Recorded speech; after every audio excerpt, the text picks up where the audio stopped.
Pete Calandra here. Today's video is the second lesson on what I call intervallic harmony. In the last video, which is linked below, we took a look at using fourths and fifths to voice chords in mostly a diatonic setting with some chromatic alterations added towards the end. This lesson moves forward from that to look at thirds and sixths and how we can use them to also create interesting four-part sonorities. This video will be mostly diatonic in nature. And for those of you that aren't familiar with diatonic, it just means all the notes in the chord will stay in one key. As with last week, there's a free downloadable PDF with today's lesson that you can use to go through this material on your own. There's a link in the description box below for that. This lesson, much like the first one, is presenting some very basic concepts. As this series progresses, I'll introduce some more advanced material. And lastly, this technique should be thought of as an adjunct to a good grounding in four-voice harmony and not as a replacement. Thanks for watching, and let's get started. If we look at the first example here on the PDF, we have a four-note scale. It's just a fragment of a scale, or what's known as a tetrachord. Now, for those of you that don't know what a tetrachord is, let me get this description here. A scale of four notes, the interval between the first and last being a perfect fourth. And that's what we have here, C, D, E, and F. So if we play them all simultaneously, right, we get a cluster, all those notes together. If we look at measure 3, which is this one right here, we can take a look inside that cluster and see that it's made up of 2/3, C and E, and D and F. So a major third and a minor third. Now, if we invert those intervals, and by inverting, I mean we take the lowest note and jump it up an octave. So the first chord, or the first dyad, if we take the lowest note and transpose it up an octave, we have E and C. And the second one, we've got F and D. Now, if we play those together as a simultaneity, we get a sound like that. Now, that to me is interesting, right? That's much different than that. So if we go towards the end of the first system, this area here, and let's play this exercise where I just go through this in a scale fashion with the top note starting with C.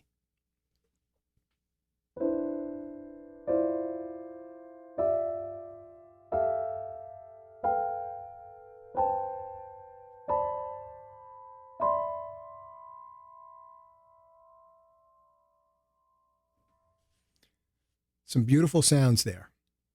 And let's say we did something like this.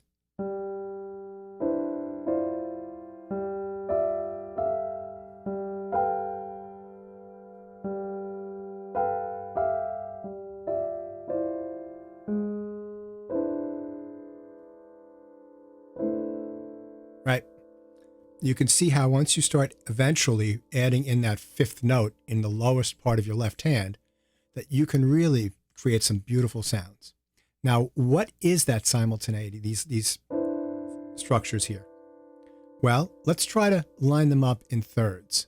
So C and E, that's great. And the next one is D and B. So we're going to skip the G of a C major chord, right? And the next note will be a B and a D. So we're basically getting an incomplete major ninth chord. We don't have the fifth. We don't really need the fifth, right? So if you play this, and I don't have this written out, but if you play this voicing also diatonically up the scale, you get C major ninth, D minor ninth, E minor ninth with the flatted ninth, F major ninth, G ninth, A minor ninth. Now, this is interesting because this would be a B half diminished seventh with a flatted ninth, I guess, because if this was a, right?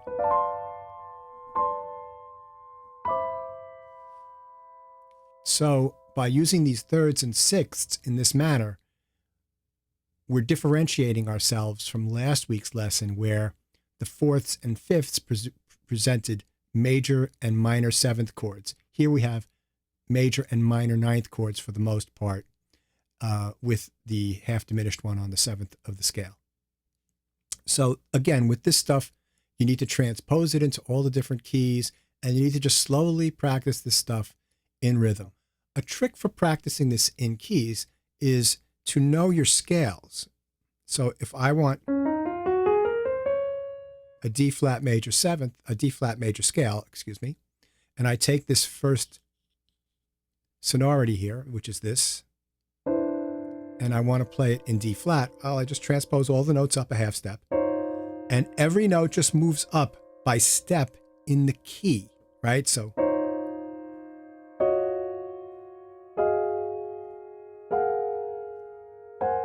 right? So basically, every note of each voice plays a D flat major scale. For example, the top note is playing basically, and then the alto voice, which is the second from the top, is playing. And then the tenor voice, which is the third from the top or the second from the bottom, is starting on the third. And then the lowest note, the bass note, it's not really a bass note, but the lowest voice here starts on the second or the ninth and goes up in the scale. You can think of it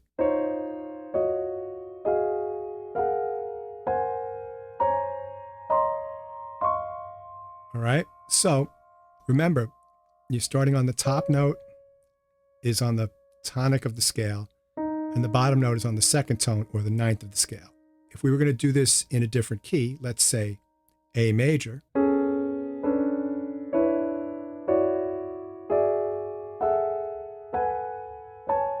right? That's the way I think about all of this material. When you're talking about diatonic motion, all of these notes are in the key. Each one of these voices is playing a different mode. So the soprano voice is playing starting on the tonic note. The alto voice is playing the mode starting on the seventh, right? The tenor voice is playing the mode that starts on the third. And then the bass note is playing the mode of the scale that starts on the second degree. So that's sort of how I think about these things. Let's take a look here at another voicing where we've got a sixth, and we're in the key, in the scale here. 2/6 like this. That's this example here, where I've taken the D and the F and I've transposed it down an octave.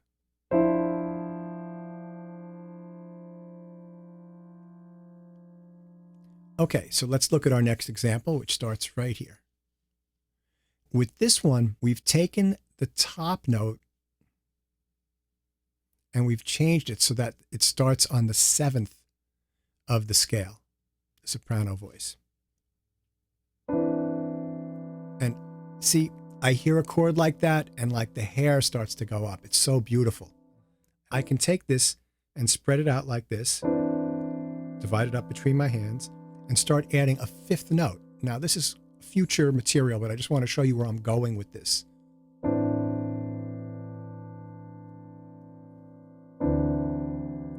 Right? Some beautiful sounds. That's an A minor chord, and that's a D minor chord of some sort. All right, so let's work on our diatonic scales here, and you could do this one of two ways. You can play sixths, like this,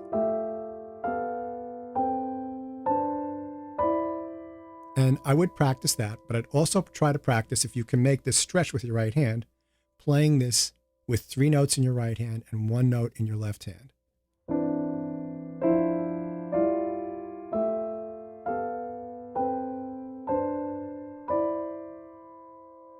And again, beautiful sounds. So those are all ninth chords in the key. Remember I said earlier in this lesson that's one way to voice these chords as well. Got third and a third. That would be this group of notes here. So if we take a look at the next example here, we're going to go through the cycle of fifths or fourths diatonically using this principle.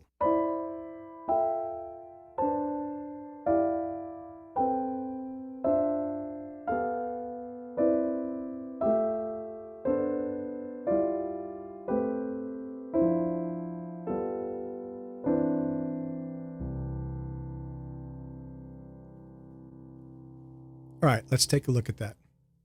First chord is C major ninth to F major ninth, B half diminished seventh with the flat ninth, E minor seventh with a flat ninth, A minor ninth, D minor ninth, G9, C major 9, F major 9. There's that B half diminished seventh with a flat 9, E minor seventh with a flat 9, A minor 9, D minor 9, G9, and C major 9th. Now,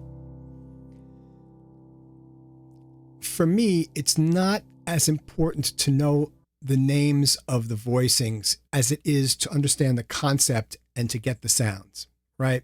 Because when I'm playing and improvising and writing, I'm not thinking ninths and sevenths and flat ninths. I'm thinking sounds, keys, scales, intervals, and, you know, if I have to think, like, what's the next chord? F major ninth, what is that? Oh, right. I'm playing.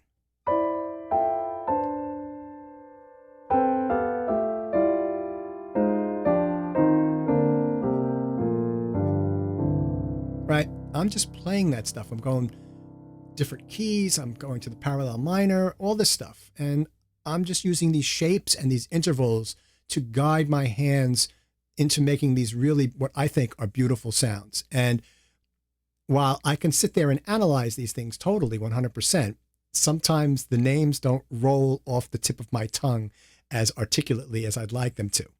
Okay, moving forward to this example over here that starts here. What I'm going to do now is mix up this lesson with some of last week's lesson. So if we take a look at the second chord, which is this here, we find that we've got this sound. Now, this is the F major 7th that's in the second inversion, and it's dropped 2. So we take in the second note from the top and we're dropping it down an octave. So we've got a 5th and a 4th. And then we're going to alternate between the 6th chords, which are 9th chords, to major 7ths like that.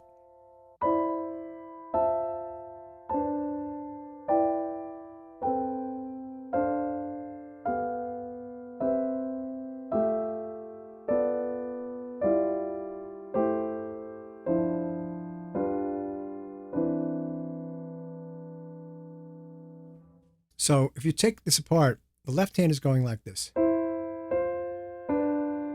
Right, 6th, 5th. So you're just moving that bottom, the pinky note up a diatonic step. Right? So you're going boom, boom, and then down.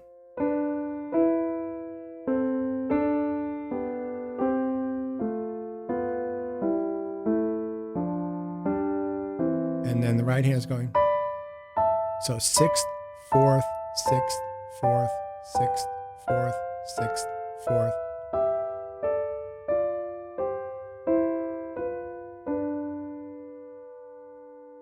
With all of these, transpose, transpose, transpose. Be able to do this stuff in all the keys. Do it in minor. Now, how do you work on transposing? Do you do all 12 keys every day? Well, maybe 6 months from now you can do that. But if you're not used to transposing on the piano or whatever instrument you're playing, guitar, any chordal instrument, harp maybe, what you do is you set aside 15 to 20 minutes 4-5 times a week where you're just going to work on chord voicings and you're going to transpose them. And what you do is you say 2 or 3 keys a day. You spend 1 week just working on maybe you spend 2 or 3 days working on maybe C, F, and B flat. Or if you want to go chromatically, C, C sharp, and D. Then the next 3 or 4 days, you go D sharp, E, F, or E flat, A flat, D flat, if you're going through the cycle of fifths. And then maybe after a week of those 2, you go back and you review. You review the first few days, and then you play the second days. Do that for a few days. And then you move on. And you do that, 2 or 3 different cycles of 3 keys, and then you review. You just go on like that for maybe a month. You'll see that the more you do it, the easier it gets. And it just takes slow, steady, patient work. And I would highly suggest working with a metronome at 60 or 80 to a quarter note when you're first starting out. Slowly, and do these half notes, and really just pay attention to moving the shapes around. Let's see what we've got for the next example. Oh, looks like we've got some combination of the two with some chromatic tones. This is just to show you some of the ways that you can really have some beautiful sounds by combining some of these with some chromatic alterations. So let's see what we've got here, starting at measure 48, which is the top of page 2.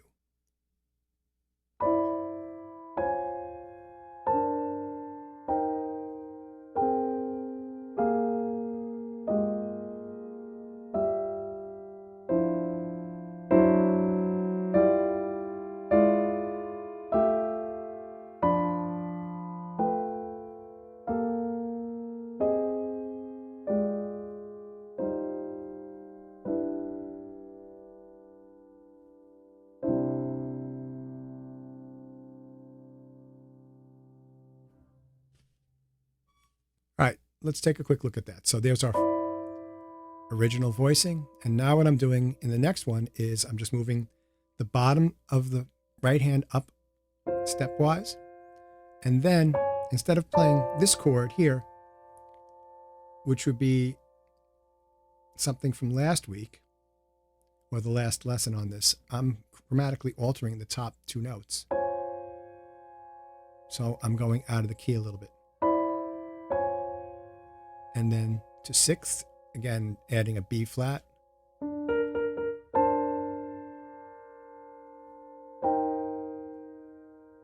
And then again, chromatically altering. And then now, right? So I'm alternating the 2 different shapes here. Again, 6ths, and now my 6ths are moving parallel.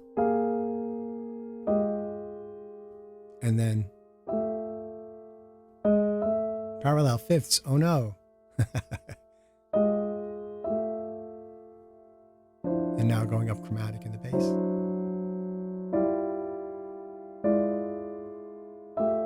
And then big separation between the 2 hands.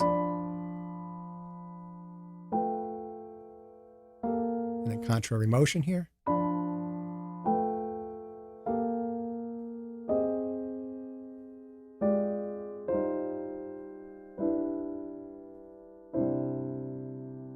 See something.